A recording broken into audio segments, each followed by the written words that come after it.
Dans cette vidéo, on va checker la nouvelle distorsion de Arturia qui s'appelle Cold Fire. Alors, Cold Fire, c'est une distorsion qui a pour but non pas d'être subtile, mais plutôt, on est dans le camp plutôt des grosses distorsions.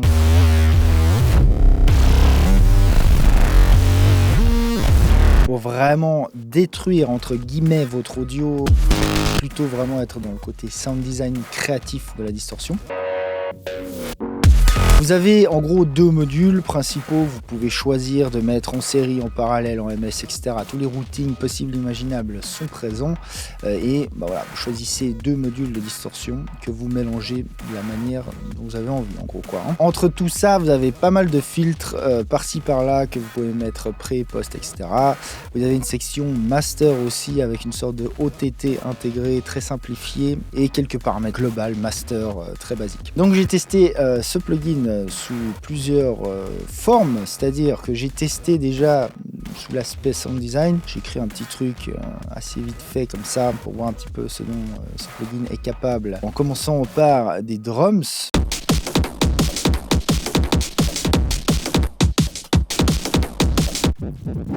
En fait, ce que j'ai fait, c'est que j'ai simplement pris une boucle de drums que j'ai passé dans Cold Fire. J'ai tweaké ça jusqu'à que j'aime bien le son. J'en ai profité pour tester les différentes combinaisons de filtres et d'algorithmes de distorsion différents combinés jusqu'à qu'en gros j'ai un truc qui me plaise pas mal.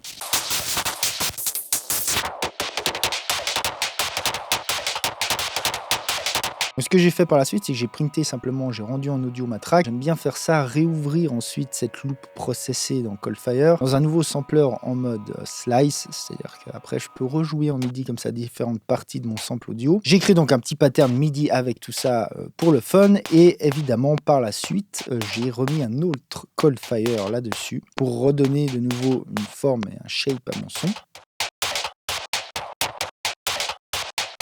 Donc pour ce qui est des presets intégrés, les presets c'est souvent une bonne manière dans ce genre de plugin, je pense, d'avoir un point de départ. Ça nous donne des idées en termes de sound design. On browse des presets qui nous donnent à chaque fois des sons différents. À partir de là, on va tweaker ce qu'on veut. À ce niveau-là, sincèrement, moi j'étais légèrement déçu dans le sens où il n'y a pas énormément de presets. Je trouve que c'est un petit peu limité dans ce sens-là. On pourrait faire beaucoup plus de presets bien plus créatifs que ça, je pense, dans ce plugin.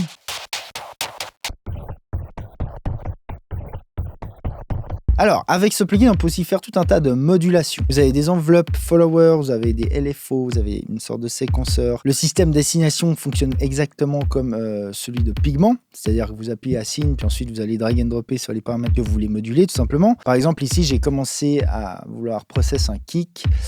Donc j'ai créé quelques modulations sur ce kick et au final, j'en suis arrivé à faire une sorte de méga bass.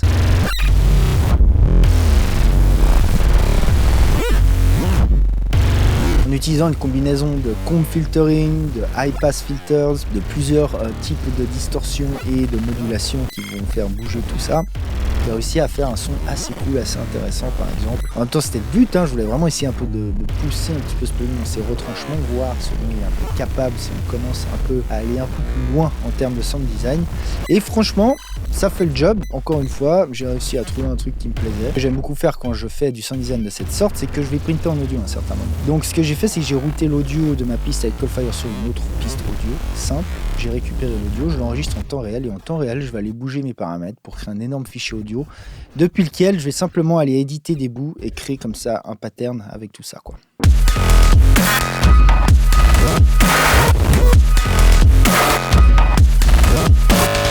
On s'arrête 2 petites secondes pour vous parler du sponsor d'aujourd'hui qui est moi-même. Si vous aimez ces vidéos, vous pouvez soutenir le channel de différentes manières. La première manière, c'est sur Patreon. La deuxième manière, c'est en devenant membre de la chaîne. Vous cliquez sur rejoindre en dessous des vidéos et du coup, vous avez accès à plein d'autres vidéos exclusives uniquement pour les membres de sessions de sound design, production, mixage, mastering. Ok, et tant qu'on y est, n'oubliez pas, abonnez-vous. C'est aussi un moyen super simple, gratuit pour vous de soutenir tout ça pour que je puisse vous faire toujours plus de vidéos, toujours de meilleure qualité. Merci les gens. Donc après, si on rentre dans des utilisations un petit peu moins vénères, un peu plus, on va dire, en situation de mixage par exemple, ça marche aussi, ça fait le job complètement. On a le choix entre plein de types de couleurs disponibles.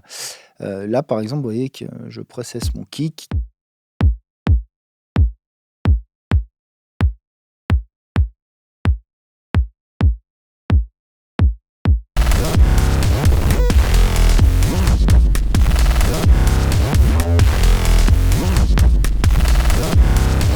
Voilà par exemple un pad que j'ai fait justement en passant dans Coldfire, qui maintenant va passer dans une plate de chez vous, Arturia aussi, qui est très bien d'ailleurs en passage.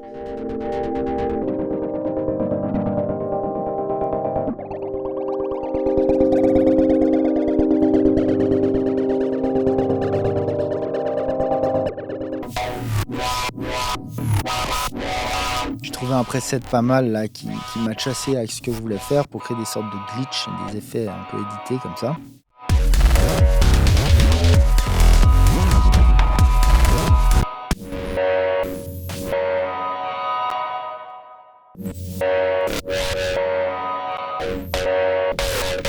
Maintenant, en contexte plus subtil, comme par exemple mettre ce plug sur un master. Si on désactive un petit peu toutes les choses qui colorent un petit peu notre réponse en fréquence, c'est-à-dire tous les filtres, on garde un seul saturator, un seul module de saturation, et qu'ensuite on vient choisir par exemple du tape, vous allez voir le géranium ou les transistors, etc. Vous avez des réponses qui sont très utilisables pour le coup dans des situations où on a besoin de rester plus clean, comme en mastering. Ça, c'est par exemple la réponse de la tape.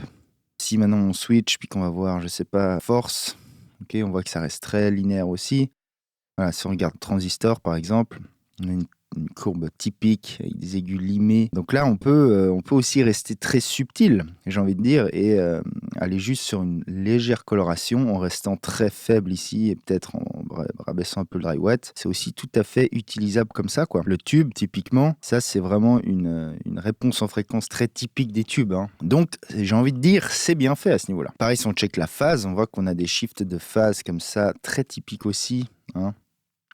Géranium, transistor, donc c'est toutes des choses qui vont colorer et qui peuvent être utilisées aussi de manière subtile, quoi.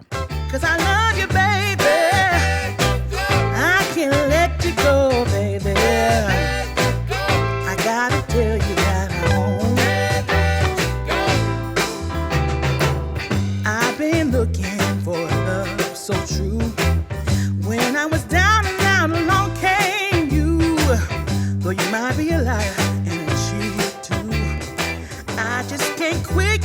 I love you, yes I do.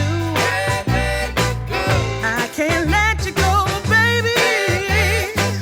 I can't let you go, baby. Cause I love you, baby. I can't let you go, baby. I gotta tell you that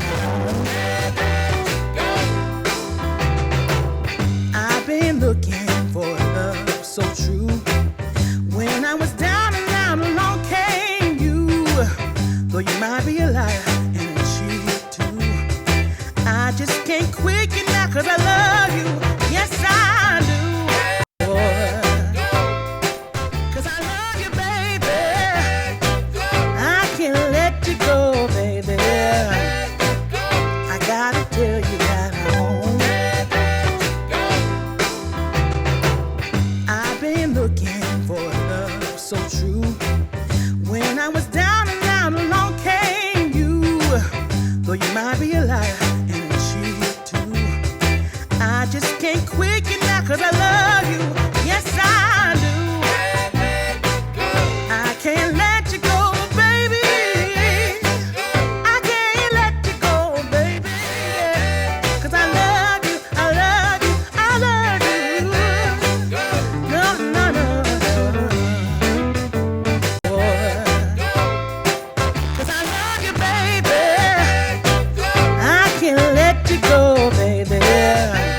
Un autre point positif que vraiment il faut souligner, c'est que, en tout cas pour la plupart des algorithmes de distorsion que vous choisissez, c'est loudness matché, c'est-à-dire que quand vous poussez le drive, vous n'avez pas, ou en tout cas pas des niveaux de cheval qui viennent avec en termes de gain, tout simplement.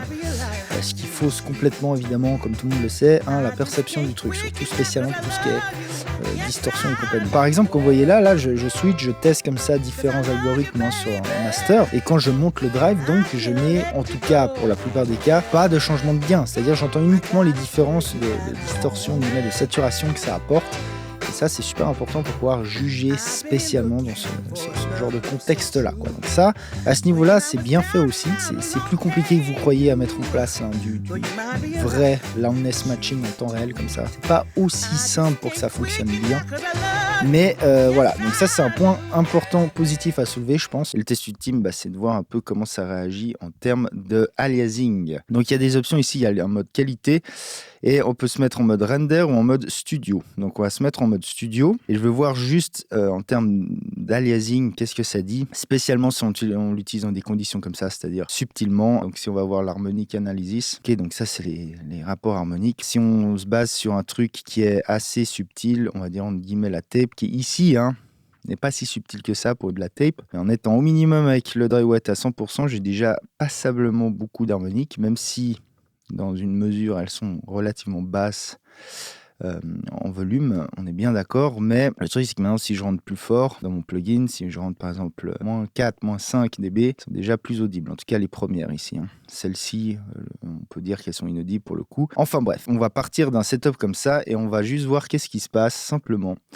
Si je commence à monter plus haut en fréquence de ce que je balance dedans, si j'ai quelque chose qui se replie et si j'ai ce qu'on appelle de l'aliasing. Avant qu'on aille plus loin, l'aliasing, il y en a toujours un petit peu.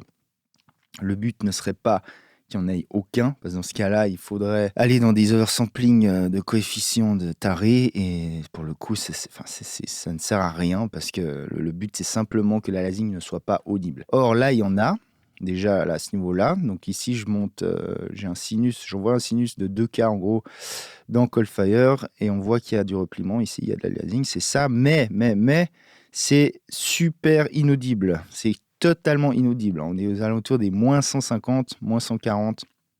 Donc là, pour le coup, c'est de l'aliasing qui ne s'entend pas. On va continuer, on va voir. Moi, je veux vraiment voir si j'en ai une grosse qui se replie, qui serait potentiellement audible quand j'avoisine les 10-20K. Voilà. Si par exemple, je suis vers les 15K, donc ça, c'est mon sinus de 15K. On peut voir que ici, j'en ai une qui est à moins 77. C'est quand même très très bas. Sincèrement, c'est très bien, je pense. Je sais pas de combien on oversample. Là, j'imagine que c'est du x4 pour avoir un bon compromis entre la charge CPU du plugin et le niveau d'aliasing qu'on a. Là, on va juste comme ça switcher un petit peu. On va avoir un tube. Évidemment, moins on génère d'harmonique à la base, moins on en aura d'aliasing, on est bien d'accord. Donc voilà, si par exemple on prenait l'exemple du germanium, qui est un truc qui est très très très soft, on a vraiment deux harmoniques pour le coup, qui est cool en soi. Ça, c'est le genre de process cool à faire sur un master par exemple. Là, pour le coup, on peut voir que on a que dalle, on a nada, zéro aliasing, ok.